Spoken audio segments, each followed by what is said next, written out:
First of all, you need to separate the people from the problem. How you see the world depends on where you sit. People tend to see what they want to see. Out of a mass of detailed information, we tend to pick out and focus on those facts that confirm our prior perceptions and to disregard or misinterpret those facts that call our perceptions into question.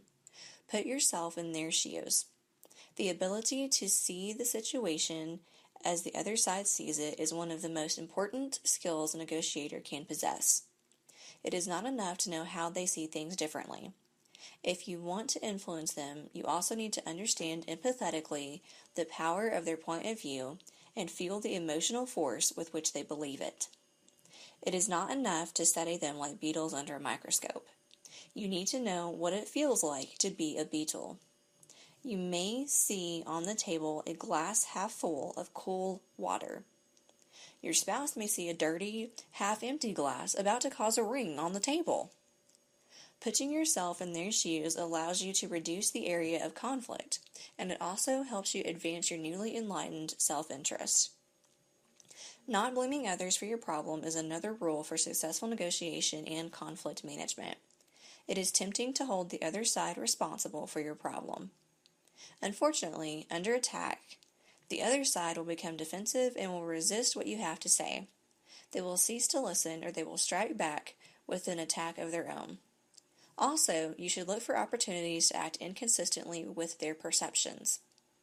The visit of Egypt's President Anwar Sadat to Jerusalem in November 1977 provides an outstanding example of such an action.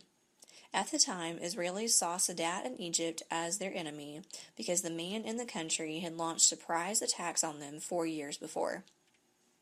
To alter that perception and to help persuade the Israelis that he too desired peace, Sadat flew to the capital of his enemies, which not even the United States, Israel's best friend, had recognized as the capital of Israel. Instead of acting as an enemy, Sadat acted as a partner. Without this dramatic move, it is hard to imagine the signing of an Egyptian-Israeli peace treaty in 1979. And when you have separated the people from the problem, you are ready to move forward to focus on multiple interests of different parties. You need to realize each side's multiple interests.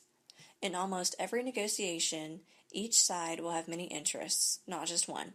The most powerful interests are basic human needs, including security, economic well-being, a sense of belonging, recognition, and control over one's life. Next, you need to know how to make your interest come alive. If you go with a raging ulcer to see a doctor, you should not hope for much relief if you simply describe it as a mild stomachache. It is your job to have the other side understand exactly how important and legitimate your interests are. One guideline is to be specific. Concrete details do not only make your description credible, they add impact. The next tactic is to ask why and look forward. You will satisfy your interests better if you talk about where you would go rather than about where you have come from. Instead of asking for justification, ask, who should do what tomorrow? You also need to invent options for mutual gains. Oftentimes, negotiators end up like the proverbial children who quarreled over an orange.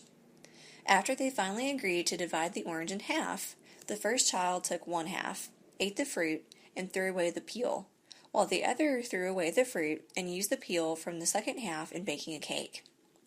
It is wise to look for mutual gains and avoid wasting resources. Thus, it is important to identify shared interests. Invest time and effort to find out as exactly as possible what the interests of the other side are and try to match your interests and theirs together. Dovetail differing interests is another technique. People generally assume differences between two parties create the problem. Yet differences can also lead to a solution. Consider the following nursery rhyme the next time you would like to dovetail differ interests. Jack Sprat could eat no fat. His wife could eat no lean, and so betwixt them both they licked the platter clean. One way to dovetail interests is to invent several options, all equally acceptable to you, and ask the other side which one they prefer. And if dovetailing had to be summed up in one sentence, it would be, look for items that are low cost to you and high benefit to them.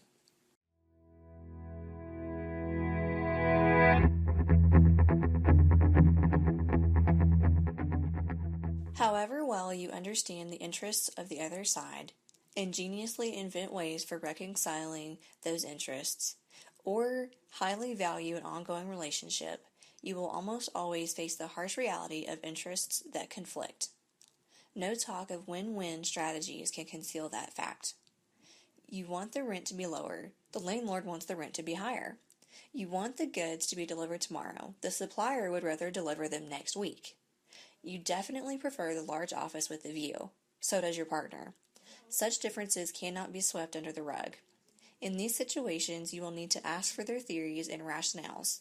Then, insist on using objective criteria based upon market value, precedent, scientific judgment, professional standards, efficiency, costs, what a court would decide, moral standards, equal treatment, tradition, reciprocity. And above all, remember that you never yield to pressure, only to principles.